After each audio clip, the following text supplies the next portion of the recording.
E eu vinha na aula do louvor, eu vinha pensando aqui. Eu sempre fico pensando muito em como o Senhor vê a igreja, como Ele tem nos visto, como Ele nos olha e o que Ele sente a respeito de nós. Eu fico perguntando isso, porque chegar perto desse sentimento é chegar perto do conhecimento que Deus tem. Se nós pudermos nos aproximar disso, nós vamos nos aproximar bastante daquilo que, quando você for orar, como você vai orar, ou como você vai tomar suas próximas atitudes, você vai ter vamos dizer, uma postura mais correta, eu acredito, quando a gente chega nisso. E eu fiquei pensando nisso, eu fico imaginando, principalmente pelo texto que nós vamos trabalhar hoje, daqui a pouco eu falo para vocês, não se mata de curiosidade, vai chegar um momento, e eu acredito que Deus tem um prazer muito grande em encontrar a igreja dele. Ele tem um prazer muito grande. Porque quem foi que fez o maior esforço nesse mundo para buscar e constituir uma igreja? Foi Ele, o maior de todos. Nós, com tudo que Ele fez por nós não conseguimos fazer 10% do que Ele fez por nós, que não merecíamos e nem queríamos fazer a verdade. A gente nem saberia dele se Ele não quisesse se revelar. Mas Ele fez um esforço tremendo. Ele veio de lá, se esvaziou da sua glória. Quem conhece esses textos já deve ter andado por eles ali. E Ele não veio aqui soltando raio para cima de todo mundo, querendo matar todo mundo. Pelo contrário, Ele falou uma frase muito importante. Ele falou: eu vim para salvar, eu não vim para condenar. Eu vim para salvar. Então, eu acho que só não é salvo quem não quer. Uma vez encontrou Jesus, só não é salvo quem não quer. Não é assim? Amém. Então, graças a Deus por isso, e graças a Deus nós estamos aqui a serviço dessa palavra, para que isso possa acontecer. Nosso coração tem que estar entregue nas mãos do Senhor. Vamos orar mais uma vez? Amém. Senhor, te pedimos que o Senhor fale a tua palavra hoje, nessa noite. E te pedimos que os corações aqui estejam abertos para receber aquilo que o Senhor tem para revelar nessa noite. Te pedimos que nós estejamos aptos a receber, Senhor, que nós estejamos prontos a receber, que nós estejamos aqui com o coração aberto, e que aquilo que nós não estejamos prontos ou nem sabemos que devemos estar prontos em tal área, mas ajuda-nos a entender e ajuda-nos a nos dispor diante do Senhor para que isso aconteça. Sim, Senhor. Para que o Senhor mude a nossa vida de fato e a nossa vida seja a serviço do Teu reino, em nome de Jesus. Amém. Amém. Então vamos lá. O Senhor nos orienta a um posicionamento contrito e humilde. Então vamos pegar alguns textos que precisamos trabalhar nisso. Mas pense, há períodos da nossa vida, deixa eu pegar essas duas lentes aqui, porque agora eu vou precisar, porque a letrinha que eu coloquei é bem pequena. Há períodos da nossa vida que pensamos estar mantendo eficientemente a nossa vida, a nossa condição espiritual, mas estamos na verdade numa experiência religiosa. E é um perigo isso acontecer conosco. Nós vamos em frente e nós vamos chegar nesse ponto. Então vamos lá. O primeiro exemplo bíblico que nós vamos pegar, vamos abrir lá, Lucas capítulo 15. Quem sabe o que está escrito lá em Lucas 15? Filho pródigo, muito bem. Até a palavra filho vai bem, quando chega na palavra pródigo a gente fica já meio assim, né, pensando o que é. Mas todo mundo já conhece a história do filho pródigo, então vamos chegar lá. Lucas 15, do versículo 11 em diante. Todo mundo chegou lá? Amém? E disse: um certo homem tinha 2 filhos. Isso foi Jesus contando, né? O mais moço deles disse ao pai: dá-me a parte dos bens que me pertence. E ele repartiu por eles a fazenda. E poucos dias depois, o filho mais novo, juntando tudo, partiu para uma terra longínqua e ali desperdiçou seus bens, vivendo dissolutamente. E havendo ele gastado tudo, houve naquela terra uma grande fome e começou a padecer necessidades.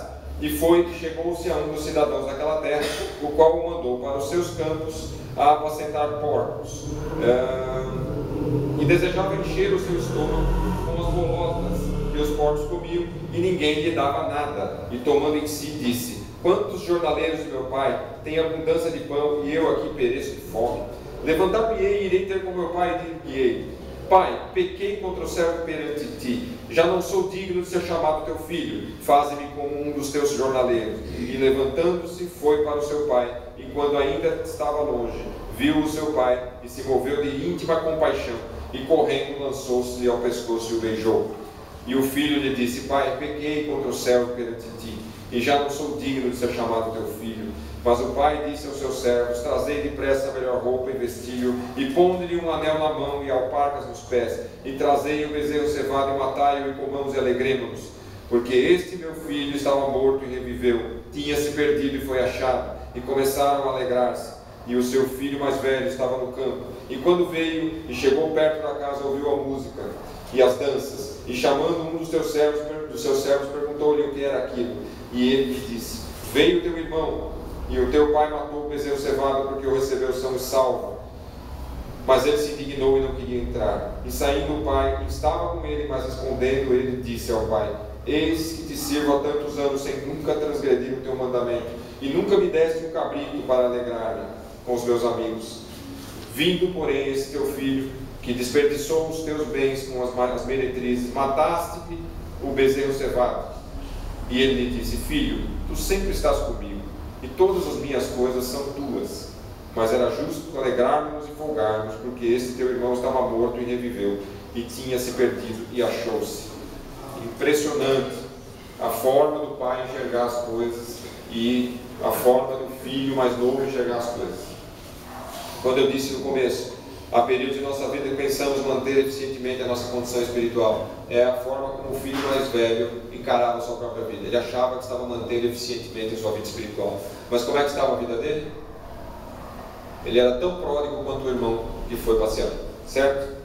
Enquanto o filho mais novo se aventurou exigindo a herança do pai antes do tempo e levando uma vida dissoluta, como disse ali, ou seja, uma vida sem as menores regras morais, e o mais velho e aparentemente sensato demonstra a sua imaturidade diante da absolvição do irmão. O que foi, demonstrou mais autenticidade em si mesmo, pois o outro, ficando, tolheu seus desejos, acreditando ser o mais correto a se fazer. O que parecia estar muito bem, se mostra em insatisfação, pois durante a vida dissoluta do mais novo, o mais velho não se esmerou em viver a vida abundante que tinha a seu dispor. Quando o pai diz para ele: tudo que eu tenho é teu, todas as minhas coisas são tuas.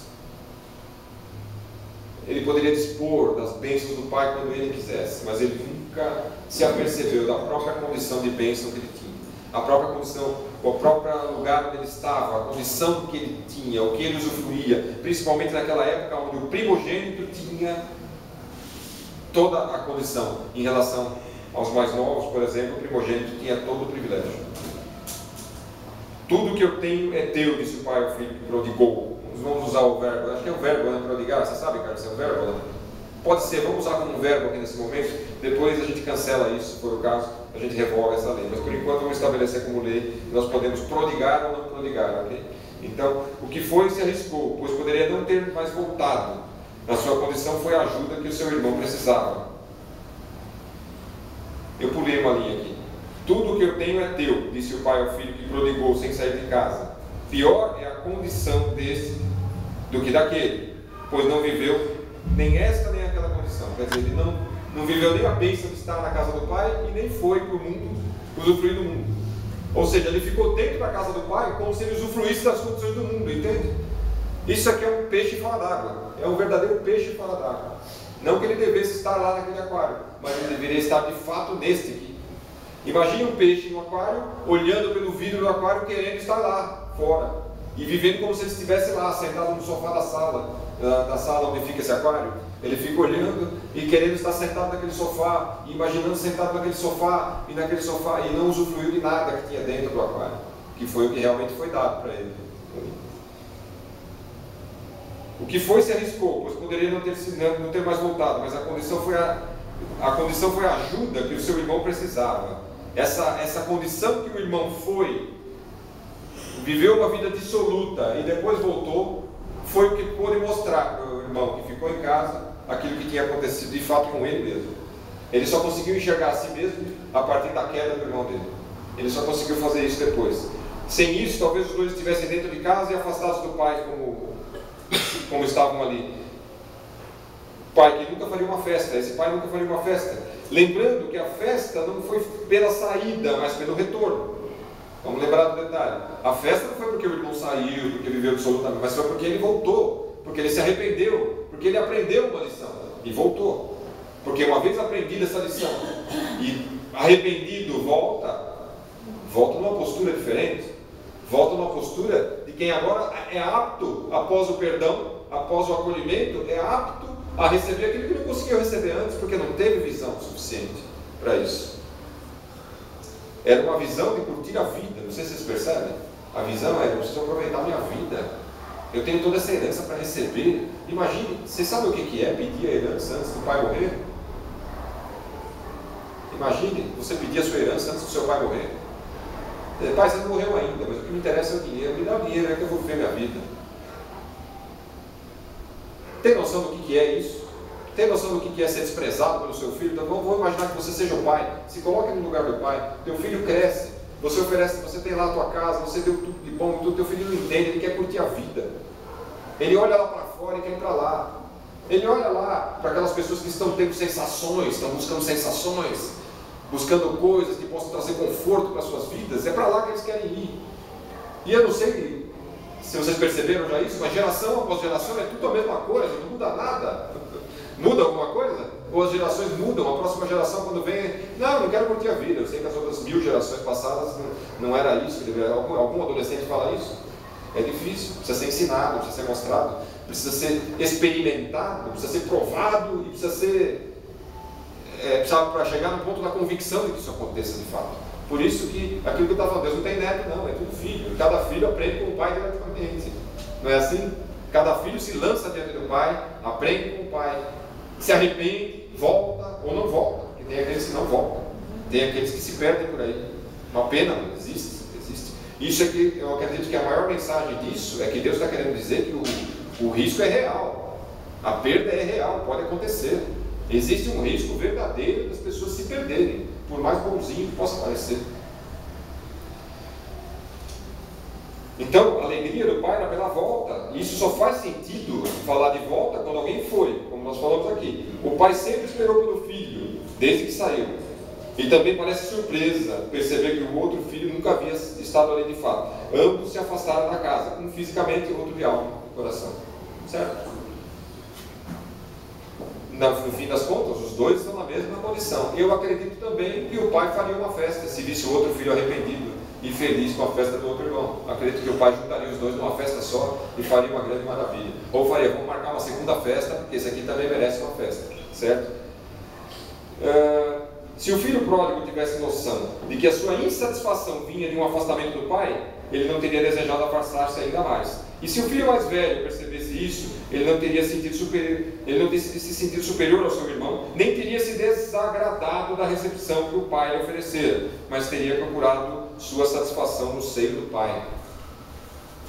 Pronto, agora vamos deixar um pouco de filosofia e vamos mais para frente. Vamos lembrar de uma passagem parecida com essa, onde também tem um homem que toma uma postura contrita e humilde. Lucas 18, um pouquinho mais à frente aí, no versículo 9 a 14. O que está escrito lá? Qual é a história? Quem lembra? Quem já leu aí? Então vamos lá, Lucas 18, versículo 9. E disse também esta parábola a uns que confiavam em si mesmos, crendo que eram justos e desprezavam os outros. Jesus disse, certo? 2 homens subiram ao templo para orar, um fariseu e outro publicano. O fariseu, estando em pé, orava consigo dessa maneira: ó Deus, graças te dou, porque não sou como os demais homens, roubadores, injustos e adúlteros, nem ainda como este publicano. Jejuo 2 vezes por semana e dou os dízimos de tudo quanto possuo. Beleza, né? Está tudo perfeito na vida do cara e ele dá graças a Deus por isso. Parece a postura do filho mais velho, dizendo: graças a Deus que eu não sou como meu irmão, que saiu prodigando pelo mundo, que está vivendo uma vida dissoluta, que pediu herança, que tal. Graças a Deus que eu sou assim bonzinho. Isso. Aí o publicano, porém, estando em pé de longe, nem ainda queria levantar os olhos aos céus, mas batia no peito, dizendo: ó Deus, tem misericórdia de mim, pecador. Ou seja, uma postura de contrição, de arrependimento, uma postura humilde perante Deus. Tem misericórdia de mim, pecador. Em outra tradução diz: ser propício a mim, pecador. Ou seja, se faça alcançável, Senhor, porque eu não consigo te alcançar. Ele já declara a sua impotência em alcançar o Senhor, e ele diz: eu preciso que o Senhor se manifeste para que eu possa entender que o Senhor me aceita, que o Senhor aceita a minha postura. E Jesus disse: digo-vos que este desceu justificado para a sua casa, claro, falando do publicano, e não aquele, porque qualquer que a si mesmo se exalta será humilhado, e qualquer que a si mesmo se humilha será exaltado. Então, para chegar diante de Deus, como é que você faz? Fala com o cara lá de cima, como dizem aí, bate nas costas e aí, chegado, é assim que você fala com Deus? Ou você chega diante de Deus e fala: Senhor, eu reconheço que A tua superioridade é imensurável, é impossível de medir a distância que eu tenho do Senhor em termos de santidade, impossível medir isso. É infinitamente grande a santidade de Deus, infinitamente a minha condição de pecador diante dele. É infinito isso, eu não sei dizer, eu não tenho como, porque a própria condição não permite eu enxergar o tamanho da santidade de Deus. E não permite nem, eu não tenho nem condição de saber o quanto eu sou pecador. Eu não sei, eu não consigo saber o quanto esses pecados afetam a minha alma, eu não sei. Eu não faço ideia do quanto isso se traduz numa realidade, numa verdade. Quanto é cada vez que eu cometo um pecado? Quanto é que custa isso para mim? Eu não sei. Eu não faço ideia.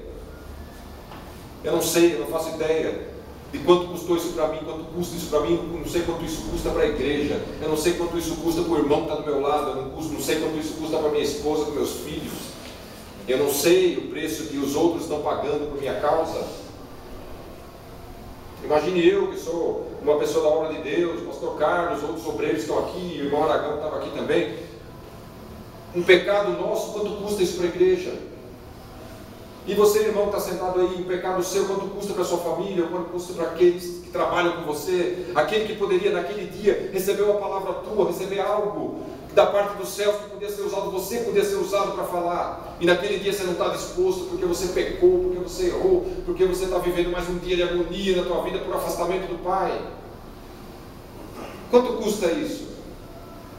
Nós não somos capazes de avaliar, e é assim que nós temos que entrar na presença de Deus, como esse publicano. Senhor, tem misericórdia de mim, misericórdia, porque eu não sei, eu não faço ideia, eu sei que é caro esse negócio, porque Jesus veio para morrer naquela cruz lá, aquela cruz foi para nos salvar, e a obra não foi pequena. Uma vez uma pessoa chegou para mim e falou: eu não consigo, ela é uma pessoa católica, até hoje não vejo ela como convertida, espero que seja diferente hoje, mas durante anos conversei com ela tal, e nunca houve uma aceitação maior, e ela falava: eu não consigo aceitar que Deus queira um sofrimento tão grande para um homem como Jesus foi na cruz.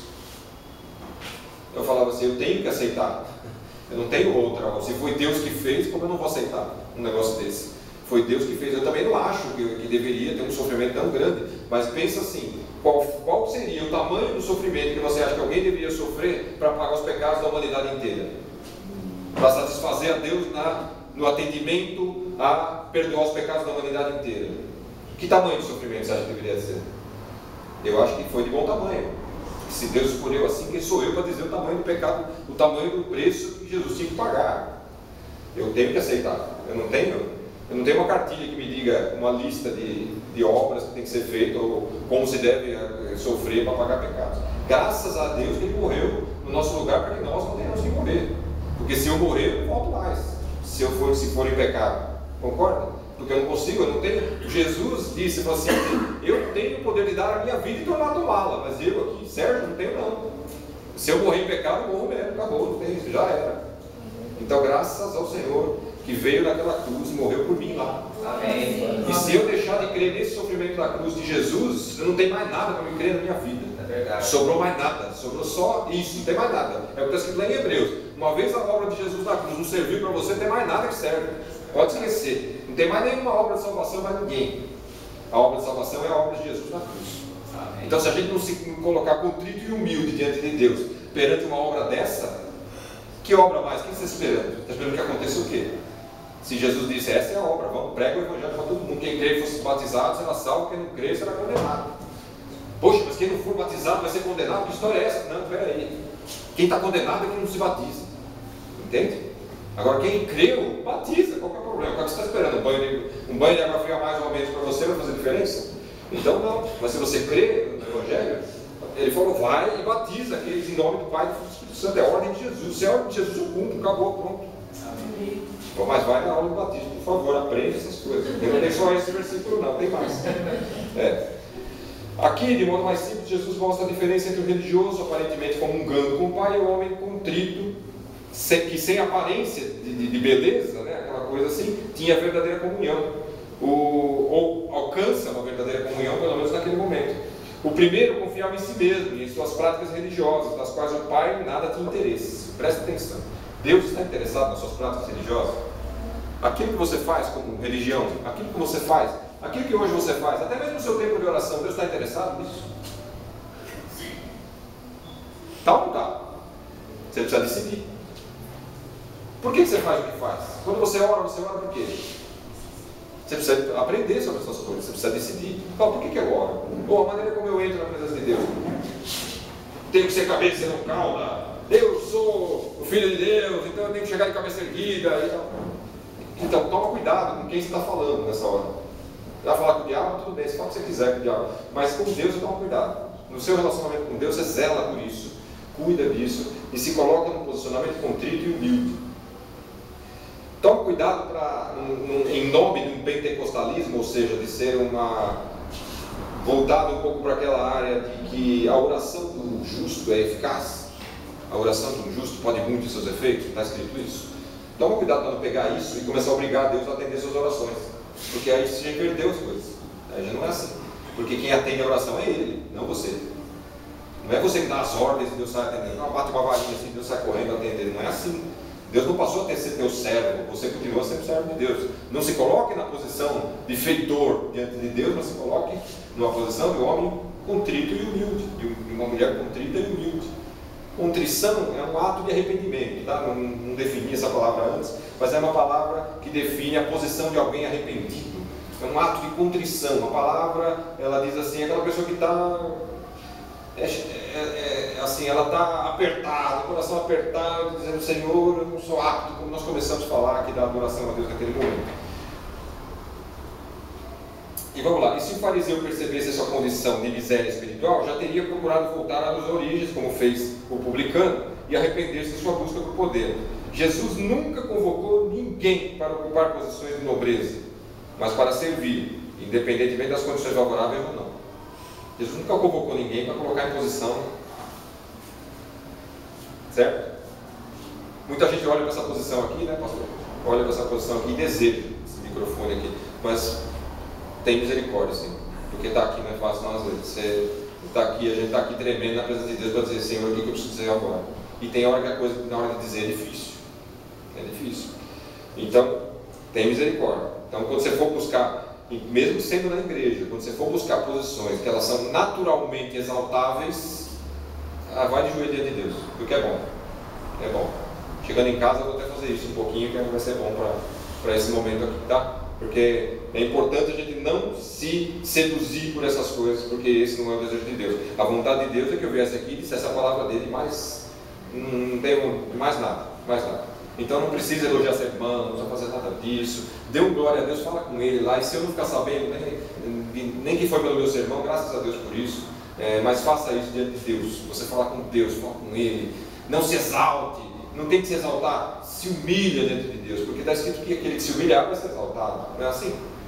E aquele que se humilha verdadeiramente nunca se humilha com a finalidade de ser exaltado. Ele se humilha só por se humilhar mesmo diante de Deus, por reconhecer em frente de quem ele está, certo? Porque a partir do momento que você começar a se humilhar com uma finalidade, uma segunda intenção, vai ter que se humilhar de novo depois, porque vai ter que se arrepender disso. Perdeu a humildade. Exatamente. Fala assim, vou ser um homem humilde a partir de agora. Ninguém vai ser mais humilde do que eu. Eu sou o cara mais humilde. Uma vez, há muitos anos atrás, eu estava ouvindo o rádio, achei engraçado aquela situação. Depois achei triste, mas achei engraçado na hora. Era uma campanha. E sabe como é que são as campanhas? Você põe aquela campanha, com aquele locutor falando, grande campanha da humilhação. Eu falei, grande campanha da humilhação? Quer dizer, para eu me humilhar diante de Deus, eu preciso de uma grande campanha. Oh, por favor, vai no tapete da tua sala lá. É o melhor lugar que você tem para se humilhar. Vai no chão gelado na cozinha lá, põe a cara lá. Quem lembra do pastor Aniceto? Quem conheceu? Acho que só o Carlinhos, o pastor Carlos. Francisca também lembra dele, né? Que igual para mim foi uma referência na minha vida. E ele me contou uma coisa que no começo fiquei até meio chateado, assim, meio escandalizado, mas não fique escandalizado com isso não. O importante era o homem de Deus que ele era. E ele falou que em um determinado momento ele fez uma besteira lá e ele sentiu que o poder de Deus não agia mais. Era assim, só para vocês terem uma ideia, onde ele ia aconteciam coisas. Ele ia, estava atravessando a rua, tinha um mendigo do outro lado da rua e Deus falava para ele, vai lá, ele ia lá e tal, e expulsava demônio, o cara curava, o cara levantava o cara da rua, da sarjeta. Ou então ele ia num hospital e lá aconteciam coisas lá, e curavam pessoas, e fulano, o que ele era usado em termos de revelação é sempre impressionante. Já falecido, lá do Rio de Janeiro, para mim ele foi uma referência muito grande. Um homem que se converteu aos 37 anos, assim, ele era estelionatário antes, E ele se converteu aos 37 anos e passou a ser um homem íntegro e tal, e passou a ser um pastor. O missionário Daniel trouxe uma das filhas dele lá do Acre para ser apresentado por ele. Ele pegou a criança, ele começou a ter revelação através da criança e ficou 1 hora dançando e cantando com a criança no colo no dia da apresentação. É assim, um homem desse tipo. E um dia ele falou que fez uma bobagem lá e tal, e eu não sei a postura que ele assumiu, e ele falou que sentiu que o poder de Deus não agia mais por ele. Ele sumiu, que parece que Deus tinha desaparecido.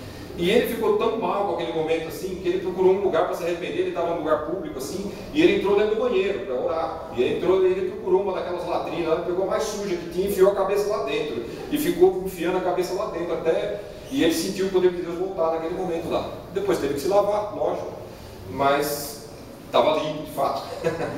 Porque eu acho que Deus operou na vida dele. Mas era uma pessoa que sabia dessa condição do poder de Deus, tinha essa experiência, e quando ele percebeu que o poder de Deus já não agia mais por ele, ele falou: na hora, eu quero mudar isso, não quero ficar assim. Uma pessoa desse jeito. Ele passou um fim de semana na casa do pastor William, e o pastor William falou para mim: nunca mais eu quero ser a pessoa que eu sou, eu quero ser diferente. Um homem que dava glória a Deus até quando entrava no banheiro. Né? Então, é assim. Só para lembrar disso, que foi para mim uma marca na minha vida. Assim. Bom, então vamos continuar. Como bem sabemos, Deus está à procura de verdadeiros adoradores, que o adorem em espírito e em verdade. Quem já ouviu isso? Levanta a mão. Amém. Deus está à procura de verdadeiros adoradores. Isso está em João 4,23, se alguém está anotando aí. Por que Jesus contou a parábola do filho pródigo? Pensa aí, vamos ver. Se você for olhar no comecinho lá, porque os fariseus e os escribas murmuravam contra ele por receber pecadores e comer com eles. Quer dizer, Jesus estava indo na casa dos pecadores, comendo com eles. Isso eu não me lembro do versículo que está, mas está um pouquinho antes. E ele começa lá com a parábola da ovelha perdida, ele conta primeiro. Depois ele conta a parábola da dracma perdida. E depois ele conta a parábola do filho pródigo. Ele conta essas 3 parábolas. E ele estava lá, os fariseus estavam murmurando contra ele, dizendo: ele come com pecadores, ele anda com esse tipo de gente aí. Então, e nesse caminho estabelecido por essas parábolas, Jesus demonstra algumas condições do reino de Deus que os fariseus deveriam saber, mas nem perto passavam dessa prática. Então, ele dava, na verdade, contando essa parábola para fariseus, para homens que estavam questionando a autoridade de Jesus, que questionavam a todo momento, porque ele era realmente uma ameaça, porque o que aqueles fariseus chamavam de obra de Deus, de reino de Deus, era aquilo que eles praticavam como fosse uma igreja na época. Mas Jesus vem e mostra: o reino de Deus é diferente, o reino de Deus está dentro de nós. O reino de Deus não é assim, com essa aparência que vocês estão pensando. Então vamos lá. Jesus mostra o interesse do reino de Deus em buscar todos os que estão perdidos. Quando ele está comendo com fariseus, inclusive com os fariseus, ele sentava ali também, porque ele ficava ali também. Mas não, os fariseus não compartilhavam naquele momento, mas se fosse preciso, faria. Então o esforço do Senhor é total pelos que se perdem, pelos que se perderam.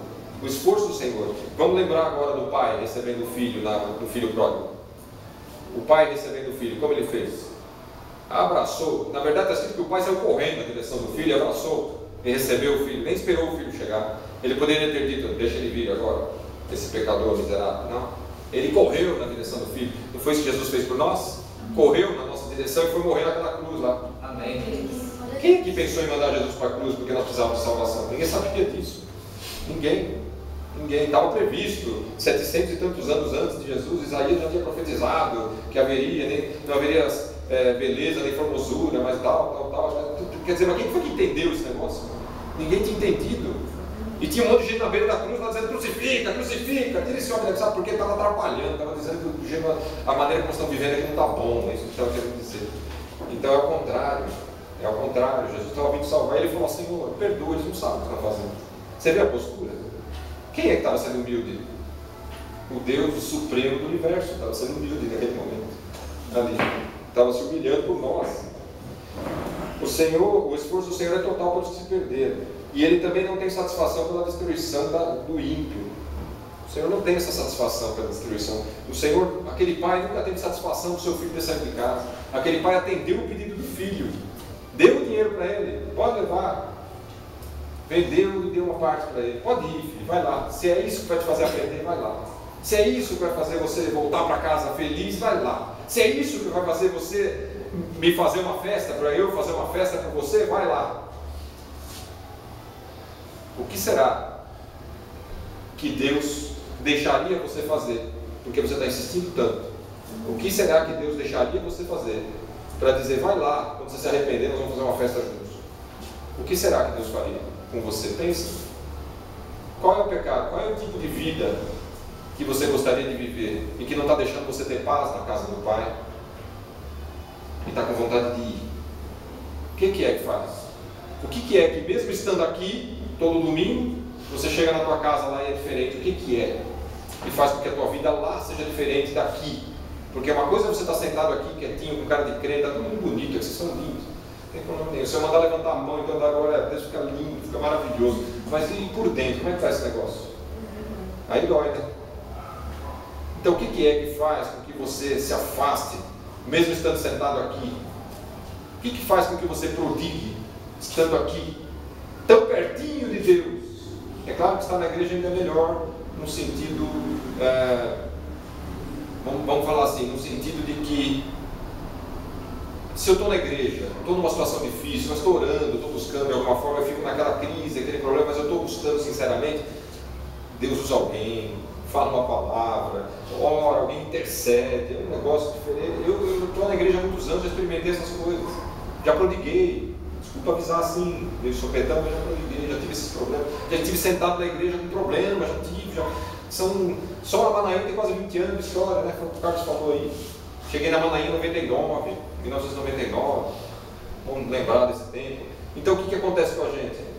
Estamos na casa de Deus, estamos na presença. Quantas vezes eu estava com um problema no começo, o pecado doendo, pesando, e chegava um irmão, uma irmã com uma palavra de bênção, mas Deus está tirando o peso das suas costas hoje, Ele ouviu a tua oração, sem eu ter falado com a pessoa. Pastor Ivo Mariano, uma vez, me tirou do meio da pregação, me colocou no meio do corredor, e respondeu a oração que eu fiz naquela madrugada. Que maravilha a experiência que eu tive com ele aquela vez. Mas quando falou do pastor, agora o bispo, né? O bispo Ivo Mariano, na época chamado pastor, ele vinha toda sexta-feira lá na igreja, na época, né? E a gente convivia junto, foi uma maravilha, muito gostoso conviver. Aquele também é uma referência de homem de Deus para mim, muito agradável. Então vamos em frente no próximo passo. Então, Jesus está focado em conduzir os perdidos ao arrependimento. Ele não está focado em procurar aqueles que acham que não precisam de arrependimento. Ele está focado em conduzir os que estão perdidos ao arrependimento. Jesus está de braços abertos para receber aqueles que sabem que estão perdidos.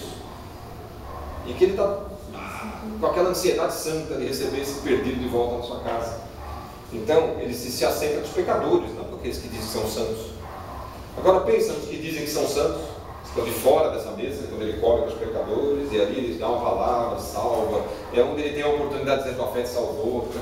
É onde Ele tem aquela oportunidade de dizer: tua fé te curou, tua fé te salvou, nesse momento. Enquanto os fariseus estavam lá, com aquela postura irrepreensível, pelo menos por fora, que a roupa deles já está bem passada, bem arrumada, tudo certinho, tudo perfeito, cheio de regras para cumprir, cheio de condições e tal, e eles com aquela habilidade impressionante que eles tinham de cumprir todas aquelas regras, ou pelo menos de aparentemente aparecer como se tivesse tudo cumprido, também não sei como é que era, mas Jesus tratava eles como raça de víboras, tratava eles pesadinho o negócio, era barra pesada as palavras que Jesus falava assim com eles, né? Chamava de raça de víboras. Raça de víboras, eu ouvi isso de Deus? Jesus tem misericórdia de mim. Mas no entanto, quando Ele falou com a prostituta, Ele falou: vai e peques mais. Ele deu uma oportunidade, Ele falou com o ladrão da cruz: hoje mesmo, vai nem demorar, fica tranquilo, você vai comigo para o paraíso hoje. Entendeu? E as palavras contrárias não são suficientes para desanimar Jesus. Veja, claro que Jesus nunca ia desanimar com nada, mas os homens de Deus também são assim. Aqueles cujo Espírito de Deus habita também tem que estar assim. Se alguém disser que uma coisa terminou, você pergunta: Deus, terminou mesmo? Se alguém disser que alguém morreu, você fala: Deus, morreu mesmo? Se alguém disser nunca mais, Senhor, nunca mais, é isso, essa é a tua palavra? A palavra final é de Deus, a palavra final é de Jesus, não é minha, não é do fulano ali, do outro, não é. A palavra final é dele. E é pelo resgate desses que Jesus veio. Esses que todo mundo olhava e dizia: não, nem come com eles, nem anda com eles, nem fala com eles, não tem comunhão com eles. Jesus falou: é por causa deles que eu vim. Então quem é a igreja, afinal de contas? Vocês aí ou nós aqui? Foi isso que Jesus falou, é isso que Jesus estava mostrando naquele momento. Os perdidos. Então nós estamos tratando duas coisas aqui. Os perdidos aqui somos nós, pode ser, mas com uma possibilidade de cura, porque cada um de nós aqui pode estar pensando assim: não, realmente eu estou numa situação ruim, eu preciso me arrepender, vai para os braços do Pai, que Jesus está de braço aberto para te receber. Acabou o assunto. Agora, a partir desse momento, quem são os perdidos? A partir do momento que você não está perdido, você foi achado, reviveu, não é isso? A partir desse momento, quem são os perdidos? Os que estão lá fora, os que estão lá, ou os que estão aqui dentro não perceberam nada, né? Quem corre o maior perigo, afinal de contas, não são exatamente os perdidos, mas os que se acham santos. Esses são os que estão correndo o verdadeiro perigo na humanidade. O perigo verdadeiro está na mão desse aí, porque aquele que é como o filho mais novo, que foi, se arrependeu e voltou correndo, esse não tem tanto perigo, porque ele foi, tudo está ainda dentro de um certo controle do Pai. Eu não estou falando para você sair correndo do pecado agora, em nome disso que eu estou falando. Não estou autorizando ninguém a sair correndo do pecado. Antes eu estou dizendo para você, se ajoelha, vai diante do Pai e se converte lá, viu, filho? Mas o que eu quero dizer para você é que aquele que se acha são, aquele que não precisa de cura, ele está longe da cura, ele está longe. Aquele que não diz que não precisa, ele está dizendo que não precisa de Jesus. Jesus disse que veio para os perdidos, falando, não estou perdido. Eu estou aqui, fica até com ironia. Você pega e você está dizendo, eu não preciso do Senhor, é isso que você está dizendo. Mas se você chegar como aquele, o publicano, fala, Senhor, tem misericórdia de mim. Seja propício a mim, pecador, eu sou o que precisa, eu sou o perdido, eu sou o cara que precisa do Senhor. Aí sim, Jesus falou, eu vou te justificar, vou tratar a tua alma. Encontrei um espírito contrito e humilde aqui, eu vou pegar você e vou transformar. Encontrei a terra boa que eu precisava, é isso. É isso, vou botar uma semente aqui, essa semente vai crescer, vai brotar, vai crescer e vai multiplicar. A 30, a 60 e a 100. Não é isso que diz a palavra dele? Jesus conta tanta coisa, Jesus fala tanta coisa. Por que nós ficamos olhando tanto para os nossos problemas e achando que eles são tão grandes, tanto problema, tudo em volta, só tem um monte de muro em volta de mim, dizendo que eu tenho um monte de problemas? Basta olhar para o Senhor e para a palavra dele. Ele tem controle sobre todas as coisas, inclusive sobre você. É incrível que pareça, sobre a sua vida também ele tem controle. Ele só não quer que você seja um boneco, ele não quer que você seja um fantoche, ele quer que você tenha prazer junto com ele. Só pode ter prazer na atitude de alguém quem concorda com essa atitude. Concorda comigo? A não ser que ele não seja dotado de domínio próprio, como você é. Você tem coisas que os animais não têm. Um cachorrinho lá, quando chega, ele vai crescendo, ele é pequenininho, ele vai crescendo. Já viram? Quem teve cachorro em casa aqui? Levanta a mão. Alguns, não todo mundo. Muita gente. Eu já tive cachorro quando era criança e tal, mas você já viu esse cachorrinho quando ele é pequenininho, bem pequenininho, ele faz xixi como? Mesmo sendo macho, ele abaixa, né? E depois ele vai crescendo, né? Mesmo que ele nunca viu outro cachorro, eu já tive um cachorro assim, ele nunca tinha tido contato com outros cachorros. Quando chegou naquela idade, ele começou a levantar a perna e fazer xixi nas paredes. E eu falava, quem ensinou esse cachorro a fazer isso? Não precisa ensinar, ele nasce com isso. Está embutido no software do cachorro. Ele vem com um chip. E aí já tem isso dentro dele. Então tudo que ele faz é assim, ele não consegue. Fala para ele, não levanta a perna da xixi. Daqui a pouco você vai ter que dar bronca de novo, porque ele está de novo fazendo aquilo. É diferente do ser humano. O ser humano ouve, aprende, assimila uma notícia diferente. A partir de alguém que pode ensinar. Um ser humano passa a sua experiência para o outro, o que um cachorro não faz. Mesmo que você consiga adestrar um cachorro, quem já viu que esse cachorro que você ensina, ele fica com as patinhas, ele rola, não sei o que, tal. Já viu isso aí? Você foi no circo, em algum lugar, na televisão, você viu. Mas um cachorro não ensina o outro. É o adestrador que continua ensinando os cachorros todos, não é isso? E aquele que não aprende, ele despreza. Manda esse cachorro para algum outro lugar ali, vamos pegar um cachorro que aprende. Mas o que acontece com o cachorro? Um cachorro não ensina o outro. Significa que essa linguagem não existe, né? Entre eles. Eles não falam entre si, eles não se comunicam entre si para ensinar uma experiência vivida. Mas o ser humano faz isso.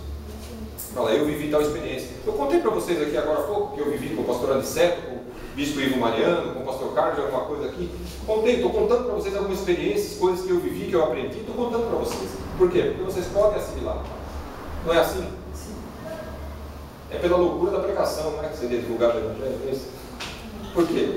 Porque o ser humano pode assimilar esse tipo de coisa. Então nós estamos aqui tentando assimilar alguma coisa, não é isso? E Jesus não veio em busca dos que não se arrependem. Ou seja, o que tem nas pessoas que não estão arrependidos, que não têm essa condição de arrependimento, não têm essa postura de humildade? Elas estão autoexaltadas, se acalmando a consciência com um pensamento positivo. E elas servem aos próprios interesses. Então essas três coisas básicas estão em volta dessas pessoas. Elas estão atrás dos próprios interesses. A religião delas é acalmar a própria consciência. assim, com um pensamento positivo. Eu sei, eu faço, eu consigo, eu sou, tal. E uma autoexaltação. Quem não se faz contrito não recebe a justificação. Quem não se coloca nessa posição de arrependimento e contrição não recebe. Voltando lá em Lucas 18, 13, 14, que foi o que nós lemos agora há pouco.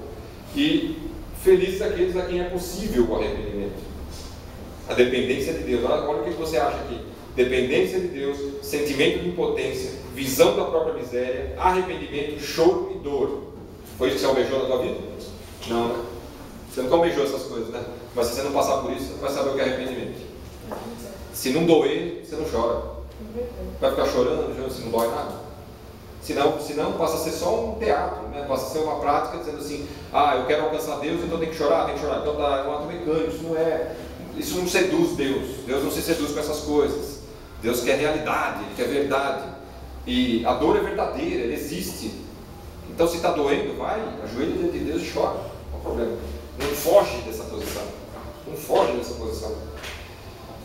Então, ao invés de rejeitar a ideia de choro e tristeza, deveríamos aceitá-la como a melhor oportunidade de salvação.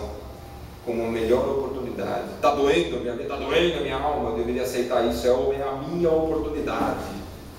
É isso, eu vou diante de Deus agora para resolver essa dor. Diante de Deus. A contrição em virtude do arrependimento dos pecados. A contrição em virtude do arrependimento dos pecados é a melhor postura para o homem que espera a sua salvação. Para alguém que sabe que precisa de salvação. Para quem precisa dessa salvação, a melhor postura é a postura do arrependimento. A possibilidade de arrependimento é uma grande bênção. Sem ela estaríamos eternamente perdidos. Sem arrependimento, o filho pródigo estaria lá prodigando até hoje. Sabe-se lá em que condição. Teria morrido e teria se perdido. Mas o abraço do Pai foi para quem se arrependeu, não foi? Todos os filhos amados devem se manter contritos, a exemplo do publicano, buscando corresponder ao amor do Senhor, dando liberdade dentro de si para o agir do Espírito. Quando você se põe nessa posição de contrição, você dá liberdade para o agir do Espírito. O Espírito começa a entrar e encontrar espaço no coração, que estava cheio com outras coisas, cheio de si mesmo, cheio de autoexaltação, cheio de pensamento positivo, cheio de próprios interesses, cheio de sonhos pessoais, coisas que não davam espaço para o agir de Deus. A melhor forma de corresponder ao amor do Senhor é dar liberdade ao Senhor. Prestar atenção, a melhor atitude que você pode tomar diante de Deus é não tomar nenhuma atitude própria. A melhor atitude que você pode tomar diante de Deus é dar espaço para o Espírito agir. É dar espaço para a atitude de Deus na tua vida. Nenhuma atitude, por mais ativamente nobre que ela possa parecer, será tão útil nesse momento. A melhor delas é não tomar atitude. Não é interessante? A melhor atitude é: não vou tomar atitude nenhuma com o que eu sei, com o que eu tenho, com o que eu consigo. É declarar que eu não consigo, declarar que eu não sei, declarar que eu não tenho e me pôr à disposição para que quem tem possa me dar. O único que tem é Deus. Então, lembre-se disso. O Senhor nos orienta com tudo isso que Ele está falando, essas parábolas todas que Ele contou para os fariseus, para aquela gente toda lá, os pobres lá que estavam com Ele, os pecadores. Tudo isso Ele nos orienta a um posicionamento contrito e humilde, e não de autoexaltação. E com isso, Ele nos convida a estar dentro de casa, de corpo e alma, íntegros, não como o filho mais velho que estava em casa, mas não estava lá de fato, celebrando a presença do Pai, a alegria da sua casa. É isso que Deus quer de nós. Então, se você vem à igreja, mas tem vindo com peso, tem vindo com dificuldade, na hora de entrar na igreja você tem que pegar a perna e colocar para dentro, porque senão você não entra. É aquela dificuldade, porque às vezes o obreiro passa por isso, não é verdade? Principalmente o obreiro, porque quando a obra de Deus é espontânea, é para tirar essa cadeira daqui e pôr ali, eu pego e ponho lá. Mas quando eu passo a ser um obreiro dentro da obra de Deus, eu passo a ter compromisso, aí a obra começa a pesar, eu passo a ser institucionalizado, aí começa a ficar difícil para mim, porque eu começo a ter horário para chegar. Já não é a qualquer hora que eu preciso tirar essa cadeira, ninguém mandou tirar o órgão daqui, né? Então, é melhor a gente tirar, não pode ser outra hora para tirar essa cadeira daqui, você diz, pastor, não, tem que ser agora, tem que ser na hora do culto, tem que ser antes do culto, depois do culto não precisa mais da cadeira, você põe a cadeira depois. Mas eu não vou poder vir, então não vem, porque ninguém está esperando por quem não ficou de vir. Entendeu? Vamos ficar esperando só para quem ficou de vir. Se você assumiu esse contrato, passa a ser pesado. Então não vai murmurar lá na frente. Antes de assumir o contrato, pensa nessas coisas. Jesus mesmo nessas redondezas das escrituras aqui disse, fala, quem é o homem que não se aceita para calcular o que ele vai ter que fazer na hora de construir uma torre, se ele vai poder acabar ou não. Se você é obreiro, você tem que pensar isso antes de assumir como pastor de ser um obreiro aqui. Assim como ele, antes de ser pastor, teve que pensar nessas coisas. Você pensa que ele viaja pouco de lá no Jabaquara? Ele já mora no Jabaquara, né?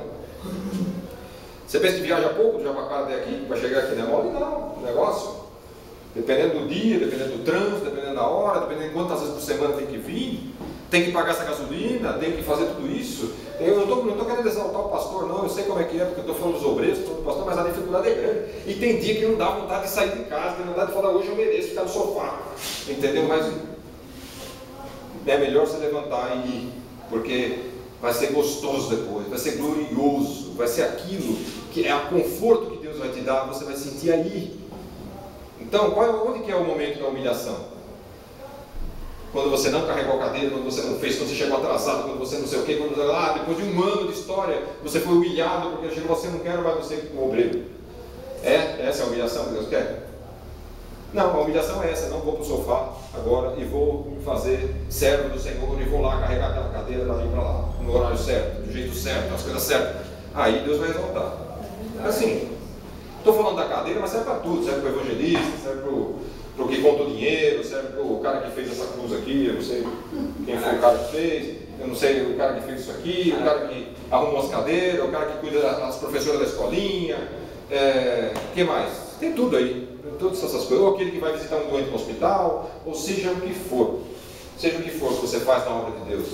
Não se sinta um prisioneiro na obra de Deus no sentido maligno, sinta-se um prisioneiro no sentido voluntário da obra de Deus, e dizendo, eu faço essas coisas porque eu sei que isso tem um sentido, sei que isso tem um valor, sei que o Senhor não só quis que eu me arrependesse dos meus pecados, que eu fosse um obreiro, mas porque Ele quis comunicar isso, porque eu sou um ser humano, daqueles que podem comunicar a experiência vivida a um outro ser humano, então eu não vou deixar ele se perder. Então, Senhor, tem misericórdia daquele homem, daquela mulher, que olha como ele está vivendo uma vida dissoluta, é filha pródiga ainda, e nós precisamos aqui estar de braços abertos para recebê-lo, como o Senhor me recebeu. Não é assim? Não é isso que o Senhor quer que faça? Não é isso que Ele quer como obreiros nossos? Quando alguém entra na casa de Deus, vamos chamar a casa da igreja, quando alguém entra na igreja, não é aquele lugar onde a pessoa quer ser acolhida, não é aquele lugar onde a pessoa vem e quer ver gente feliz trabalhando, gente contente. Já viu o obreiro murmurando na frente de gente de fora da igreja? Você chega numa reunião, numa casa, já vi isso acontecer, reunião numa casa, chega ali, tem uma obreira mal contente, sentada ali, começou a murmurar e falar das coisas que tinham acontecido, das brigas que ela tinha tido dentro da igreja, dos problemas que passou, e um monte de convidados dentro da confraria lá, sentado. E eu fiquei olhando aquilo lá e eu tentando falar assim, ó. Aí tive que chamar aquela pessoa e falar assim, depois você conta essas coisas, porque eles não estão querendo saber isso aí, entendeu?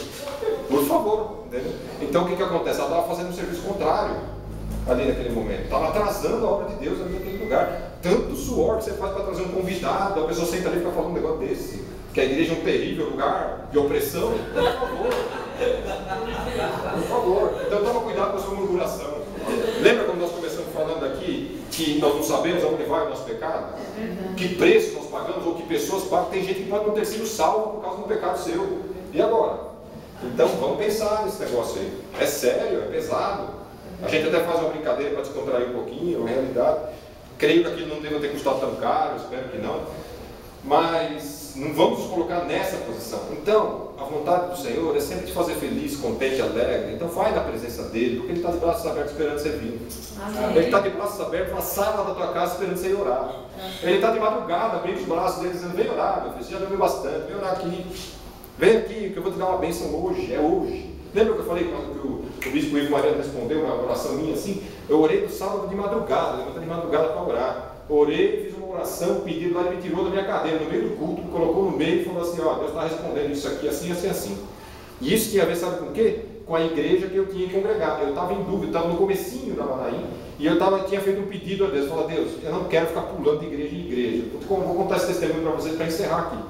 Eu era obreiro na igreja anterior onde eu trabalhava. Eu não estava muito com vontade lá, estava difícil, a questão doutrinária ali era meio complicada e tal, mas eu falei, Senhor, eu não vou falar isso para ninguém. E eu vou orar ao Senhor, e eu quero sair, eu quero fazer um pedido, eu quero sair daqui, eu quero ir para a igreja onde eu vou ficar, porque eu atendia pessoas na porta da igreja. E as pessoas mais fracas da fé que eu conhecia e que vinham sempre pedir oração pela mesma coisa, eram aquelas que ficavam indo em todas as igrejas, botando o nome em todos os cadernos de oração. Eram elas que enchiam todos os cadernos de oração das igrejas por aí. Aí eu peguei e falei assim, essas pessoas eu não quero ser. Eu não quero. Eu quero ser uma igreja que o Senhor me coloque numa igreja então. Me fala, se essa aqui não é a igreja que eu vou congregar, o Senhor me ensina, me mostra e tal. E eu fiz esses pedidos aí e fiquei, foram 6 meses ainda lá, sem falar nada para ninguém. Era obreiro, fiquei lá, até que Deus me falou, não, vai encerrar o seu tempo de obreiro aqui. Então eu fui lá, encerrei, falei, preciso me afastar. Não faltei, não deixei de cumprir a minha escala, fiquei tudo direitinho lá. E Deus foi atendendo a minha oração. O que aconteceu? Ele me mudou para a igreja Manaim. Só que aí, como não teve nenhum testemunho maior, nenhuma revelação, nem nada, eu fiquei meio assim, eu falei, será que fui eu que vim para cá e desejei? Então eu perguntei a Deus. Aí eu levantei de madrugada para orar isso. E eu falei, Deus, eu preciso saber se o Senhor me colocou na Manaim, porque eu estou crendo que é lá. E se o Senhor me colocou lá, então me confirma. Pedi isso para ele.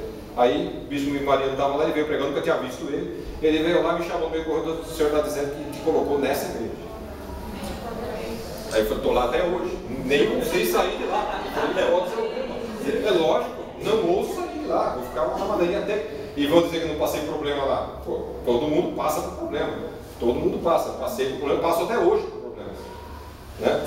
Mas graças a Deus o Senhor é fiel para nos ensinar, nos manter firmes, certo? Então, graças a Deus pela vida de vocês. Vamos fazer uma oração nesse sentido agora? Para que a gente possa sair daqui com a nossa vida entregue em oração em relação a essas coisas que nós falamos aqui. Então pensa aí o que mexeu com você nessa pregação. Feche os olhos então. Eu vou repetir algumas coisas aqui para você não se esquecer. Nós falamos então do filho pródigo, certo? E falamos também do fariseu e do publicano. Falamos que tem o filho pródigo que foi, e o filho pródigo que se arrependeu e voltou, e tem o filho pródigo que nunca saiu de casa, mas pensava que estava tudo tão bem com ele que ele nem precisava se arrepender. E no entanto ele não ficou nem feliz com a bênção do irmão. Então o que ele tem a ver com o reino de Deus? Ele estava afastado tanto quanto o irmão dele, era pródigo como o irmão dele. E precisava de arrependimento também como o irmão dele. Mesma coisa, estava afastado de Deus. E a boa notícia dessa história é que Deus quer que todo mundo se arrependa, porque Ele também quer fazer uma festa com a tua vida. Porque está escrito que os anjos do céu fazem uma festa nos céus cada vez que o pecador se arrepende, não é verdade? Amém. Então nós temos que crer nisso. Em seguida, depois de pensar nessa condição toda que nós falamos aqui mais 3 coisinhas básicas aqui. Jesus mostra o interesse no reino de Deus em buscar todos os que estão perdidos, e que você, se estiver perdido, precisa voltar, porque Ele está de braços abertos esperando você voltar. E uma vez você tendo voltado, Ele está interessado em te usar para comunicar salvação a muita gente por aí. Amém. Tem gente esperando. Tem gente que está orando, pedindo a Deus por salvação, pedindo a Deus por isso, por aquilo e tal, e você pode ser a resposta de Deus dele. Amém. Jesus está focado em conduzir os perdidos ao arrependimento. O interesse de Jesus não é comer com os bambambãs, sentar com os poderosos, não. A vontade dele é se assentar com você e comigo aqui, pecador, e conversar. Ele fala, você está errando aqui, você precisa mudar aqui, é isso que vai te levar para o céu, é isso aqui, é isso aqui. Tá? Então é isso que nós precisamos entender. Quem corre maior perigo não são os perdidos, mas os que se acham sãos, aqueles que não se arrependem. Esse aí Jesus não veio atrás deles, Ele veio atrás daqueles que querem se arrepender. Então se você está interessado nessa mensagem, vai buscar esse arrependimento diante de Deus, vai buscar essa condição de contrição, essa condição de arrependimento, essa alma doída, essa dor da alma. Você precisa sentir isso aí, você precisa sentir uma repulsa pelo pecado. O pecado precisa parar de assolar a tua vida, a opressão precisa sair da tua vida, isso não pode mais ficar aí do jeito que está. Esse problema de consciência que fica aí todo domingo, você vem aqui, faz os seus votos, renova a tua aliança com Deus todo domingo não dá todo domingo, é eternamente isso. E a questão maior não é se arrepender num momento, isso todo mundo quase faz. Jesus falou assim, se alguém te pedir perdão 7 vezes, perdoa 7 vezes, é assim que Ele faz conosco. Quantas vezes você pedir perdão, Ele vai perdoar. A questão é, você vai se manter arrependido? Essa é a pergunta.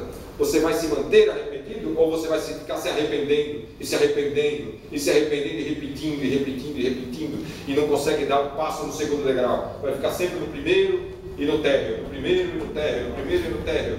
Vamos no primeiro andar, vamos no segundo andar, vamos no terceiro. Um dia você vai chegar no céu, um dia você vai chegar lá. Se coloca na posição de arrependimento e se mantenha arrependido. Quando você começar a perceber que você não precisa orar hoje, volta lá e se humilha.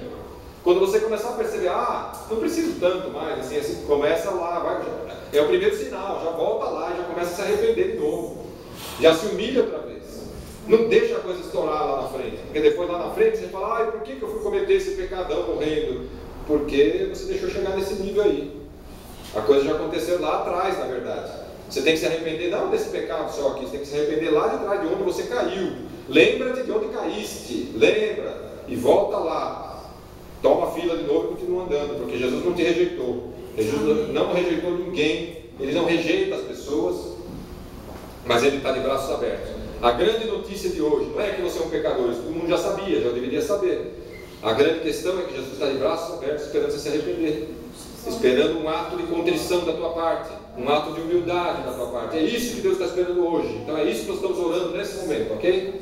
Então vamos agora com a tua oração juntos. Vamos lá. Senhor, em nome de Jesus, estamos diante de Ti, Senhor, e precisamos, Senhor, encontrar essa condição de humilhação que precisa acontecer diante do Senhor. Se isso não acontecer pelo Teu Espírito, não vamos conseguir fazer aqui.